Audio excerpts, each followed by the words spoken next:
Welcome back to the Vuvuzela. There's great excitement today because we don't only have Dee from Sables Creatures, but we've got a star, and her name is Poppy, and she's looking for a home. So we have no doubt through this interview that there are going to be loads of applications for Poppy. Welcome, Dee. Great to have you with us. Thank you so much. Thank you for having us. Dee, tell us a little bit more about Sables Creatures. Sables Creatures is a pro-life animal rescue organisation that works mainly in the poorer areas of Stanger.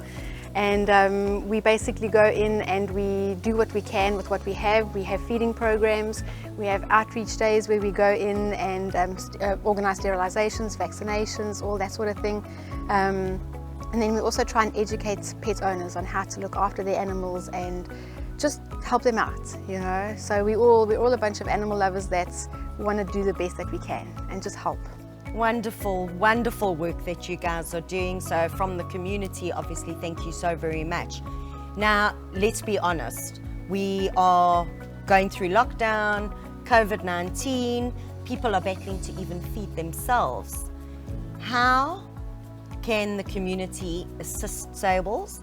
And what is it that you really, really need assistance with right now?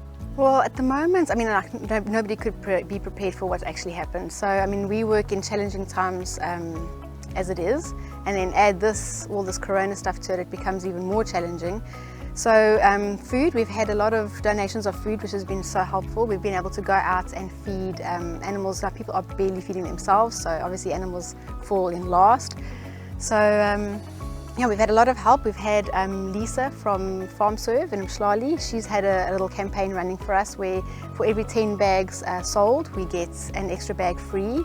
So that's been incredible. And we've also, I mean, people can help in so many different ways. Fostering is an amazing way to help because whenever we bring an animal out, we don't have premises, so they need to go into foster care. And a lot of times they need very special love and all the stuff that goes with helping them to recover.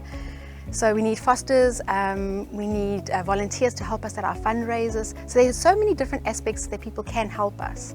So it just depends what suits you and your life. Well, obviously during this interview and after this interview, we're going to put it out there to people who are in a position to help, to obviously be able to help you. Just in terms of, so we've got Poppy today. A little princess. Little Miss Poppy. What is the procedure if somebody does want to adopt? Okay, so you would contact us either through our Facebook page or you could WhatsApp us. I'll give you the number, and then we would send you an application form. We are quite sticky with where our animals go to because obviously we've seen where they've come from and the condition that they've been in and what we want for them. So we do home checks after a form has been completed. And if everything is passed, the adoption fee is 600 Rand. And then we're also able to help with a reduced rate for sterilisation when they reach the age for sterilisation. Tell us a little bit more about how you find these puppies or these neglected dogs, because I know it's a sad story, but I think it's a story that needs to be told. No, definitely. It's mainly from our outreach days. So Poppy, Little Miss Poppy is from our outreach day. So she was surrendered to us, thankfully, from her owners. She was in a very bad way. She was full of sarcops, which is a type of a mange. She had biliary and she had such a massive stomach from being worm infested that they actually named her Barrel. That was her nickname because she looked like a little barrel. So she spent quite a bit of time at the vet, and then since then she's been in an amazing foster family, and as you can see she is a very happy and healthy little girl and she's just waiting for her perfect home now. That's incredible. How old is she again, sorry? Almost 5 months. Almost 5 months. Oh, that is amazing. She's obviously not the only one. What is Sables sitting with now? At the moment we've got another little pup. We've actually had quite a nice little run of homing, so that's always amazing. We've got little Colby. He's about 11 weeks now. He came from a really sort of sad situation where the owner was very reluctant to surrender. He was planning on using a whole litter for hunting dogs, and thank goodness Sima was able to get them to surrender. So he's the last of the litter, and a very sweet little boy, very loving, and also in an incredible foster family. So he's also just waiting for the right home. Well, obviously we're going to share with our viewers about who is available for adoption and just their journey and how they have been blessed with a foster home.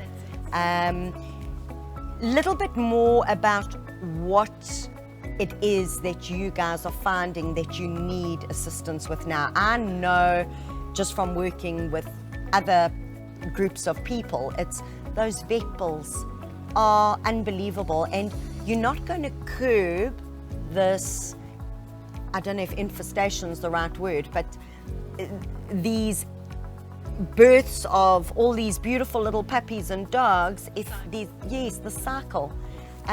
What is it that we can help other than adopting and feeding? Well, our vet bills are currently on 40,000 rand. So, I mean, it's never ending, it will never end, but we will never give up. We always carry on.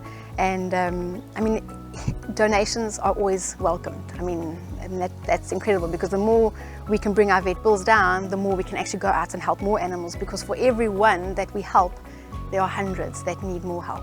So we can also only do as much as we can do with the resources that we have. So donations are always welcomed.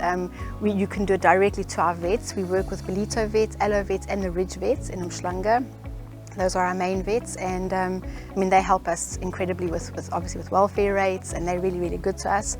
So yeah, that's another way that we can be helped. Food donations are also always welcome. I mean, it's again a never-ending thing, because you're going in and you're feeding, but it's just continuous. You know, you need to always be prepared. And I mean, we went out not so long ago with a full van of food, and it was gone in a flash. So it's just a cycle that continues, you know. Well, Dee, just on behalf of all of our viewers, I have no doubt we all feel the same. Just thank you to you and your incredible team for the work that you do. I have no doubt that once we've aired this interview, that there is going to be a home for Poppy and anybody else that is needing the care and the love that so many people are able to provide. So just a very big thank you to you. Thank you very much. Thank you. To our viewers, we'll obviously be sharing the details of how you can be in touch with Dee and her team, as well as obviously where you can donate if it's funding, or alternatively drop off points for food and the likes thereof. So just, yeah, from a very excited Vuvuzela today with the visit from Poppy, we just send you all the happiness in the world, and know that the community out there is going to come to the party. Till next time.